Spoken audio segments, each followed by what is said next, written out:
We're back now with a story we've been talking about a little bit and caught on camera. A tense situation near the front door of New Britain High School ends with a man under arrest. NBC Connecticut's Dave Horowitz is live with new video. Hi, Dave. Hi, Amber, and that's absolutely right. Now, that was video obtained by NBC Connecticut News. Now, we spoke with those school officials, and they tell us that their de-escalation training allowed them to turn a situation that could have been violent. Everyone walked away unscathed. Caught on surveillance outside the school. On May 23rd, 25-year-old Isaac Silva was arrested for carrying a dangerous weapon and breach of peace. Our school resource officer, nor do our guards, know whether the person has a weapon or not. Dr. Alejandro Ortiz, the associate principal of New Britain High School, says school officials were alerted that Silva was not on the list to pick up his niece.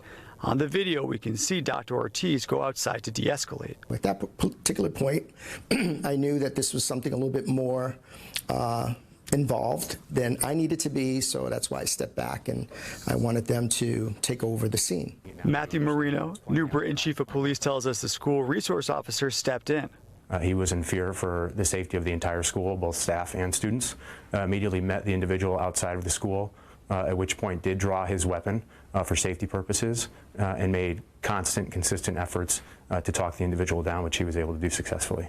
Taking a close look at the video, you can see the coordinated effort by school security and the resource officer as they surround Silva and keep him from entering the building. Marino says not being able to walk through the front doors, like was the case many years ago, is critical in keeping students and staff at the school safe. It also gives security staff ample amount of time to review cameras, look into the situation further if there's any concerns, and give them the opportunity to call us, which is exactly how this situation played out. Silva was ultimately arrested, and police say they found a bladed weapon on him and charged him with breach of peace.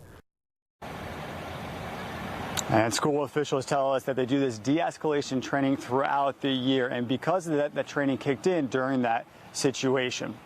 In New Britain, David Horowitz, NBC Connecticut News. Amber, back over to you.